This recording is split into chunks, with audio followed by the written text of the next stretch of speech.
Squeeze, squeeze, then let go all the way. If it gets a little too dry, you can take your sponge and just dab it on there a little bit. To work out your hand as much as you can. Power is derived from many sources. It comes from family.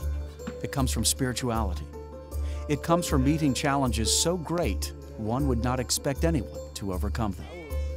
And yet there is no power like the power to overcome those challenges.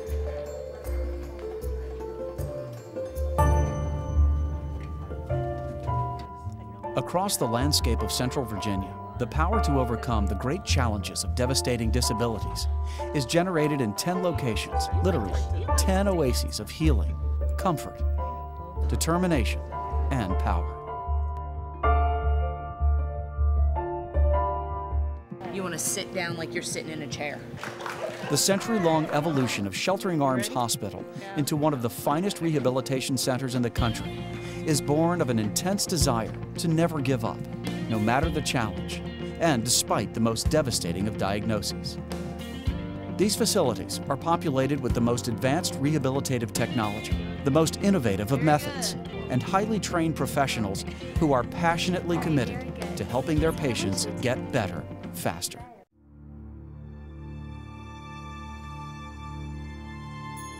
On January 24, 2008, David Thomas, newly married and a man of significant physical strength, found himself unable to talk or walk.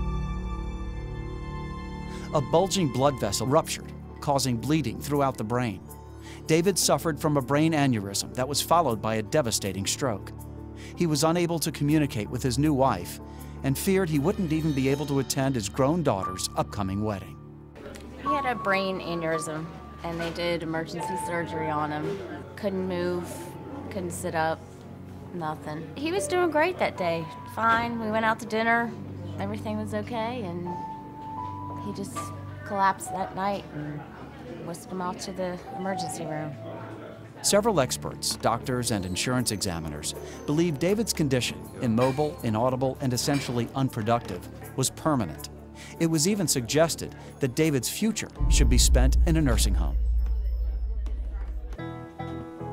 Sheltering Arms' team-oriented approach put David on a fast track to recovery. David's rehabilitation included rigorous physical retraining, consistent speech therapy, and loving encouragement from friends and family. When a patient comes into the hospital, they are really treated as a whole individual. We don't look at it as treating parts and pieces of a person. We really look at it as trying to treat the entire person. So to do that, it really does require a team approach. This leading-edge, holistic approach oftentimes means moving from one type of therapy to another in the same building, even in the same room. In just one full day of therapy, David will work with at least 2 to 3 therapists, covering different areas of his rehabilitation.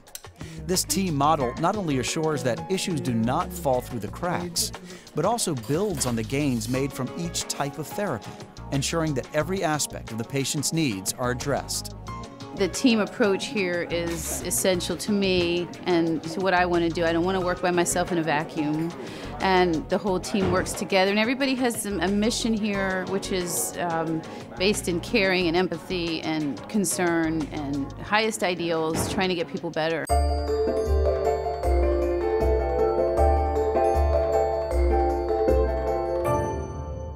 Here we go, circus animals, take 1. Here you go.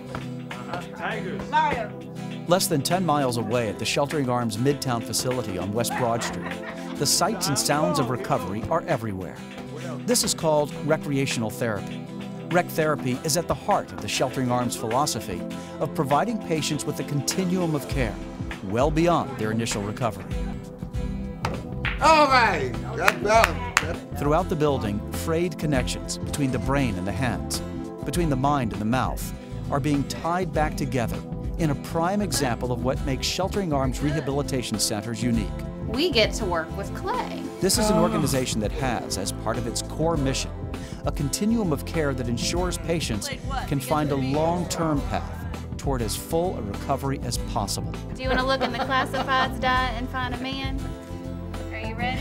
Yeah. At the center of many of these activities is a sweet grandmother with a wry sense of humor who has fought gallantly from what could have been a devastating stroke to remain a vibrant and engaging woman.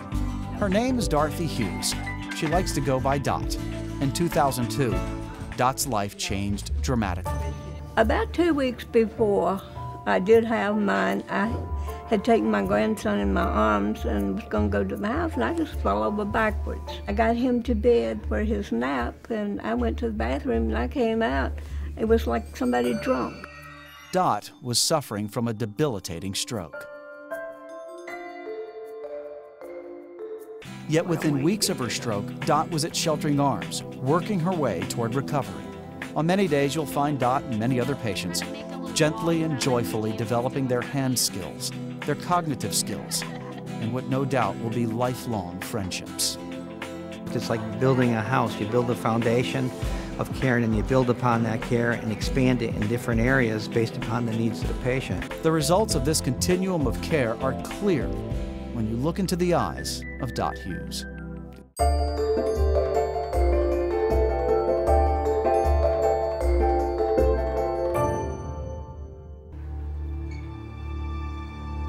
To touch an object, to simply grab it, no matter how light, no matter how small, and transport it from one end of a table to another, can be, for many patients, a Herculean task.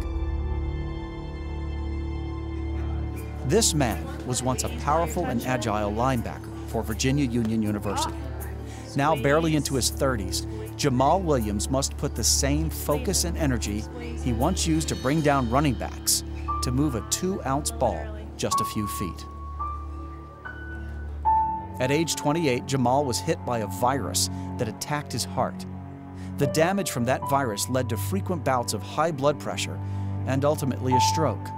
Blood stopped flowing to his brain, and in a moment, his life had changed. I was feeling like lightheaded,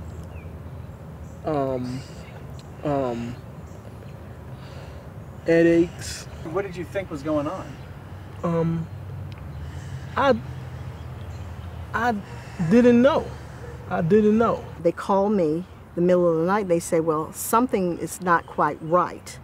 And when I got there, he was forgetting things, and we couldn't figure out why. The next night, early morning, they called me and they said, we want you to know that your son has had a serious stroke and that he's paralyzed on one side totally, and we wanted you to be prepared when you got there. Jamaal couldn't walk. He couldn't move his arm. He could not even speak. But look at him now. Jamaal walks, his speech is continuously improving, and he has power in his legs again. This newfound power to overcome his devastating disability is due to several key factors: inner strength, highly skilled therapists, a supportive family, and a dazzling array of technology. We're working very closely with the company on how we use that equipment.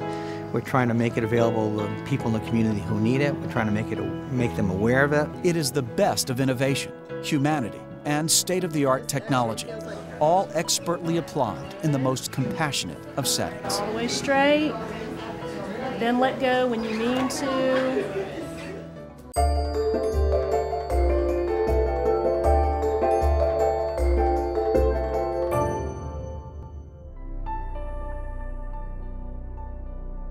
The roots of Sheltering Arms' generous mission give rise to scene after scene of compassionate and expert care in every region of Central Virginia. This place is loaded with the human touch. Yeah, this is more than recreational therapy. It's a family. You know, when some member is not here on any given day, we are concerned about what is going on with them, as we would be one of our family members. They care, they truly care. They give you every effort they have. I haven't worked with anybody that gave up on me, never have. They've stayed right in there with me the whole time. And this is the only reason I'm doing what I am. I think it's a very nice place to come. You make friends here and you try to encourage them as well as yourself. For Dave and Suzanne Thomas, the once frightening notion of life in a nursing home is now a faded memory, obscured by a highly competitive game of Uno. She's just awesome. He wanted to walk his daughter down the aisle when she got married, and he did that, and that was a very proud moment for me, too. Oh, it's awesome. When you drive numbers. Lying in the hospital on that transformative day in his life, Jamaal Williams prayed and made a commitment. He would take his daughter Jayla for a walk at the Caroline, as they had done since she was able to take her own first steps. There was every reason to doubt that was possible. I cannot say enough about Sheltering Arms. And when people ask me about it and they say, well, you know, what makes it different? I said, well, number one, the people. His therapists were magnificent. They became part of our family. They are our family. I mean, when we see them in the street or he goes back for additional therapy, it's just like going home again. It's peaceful. It's a place where he knows that they're going to do everything in their power to make it better and better for him. I got in my mind to go in and do it. And they gave me the opportunity to do it too, and pushed me along to do it.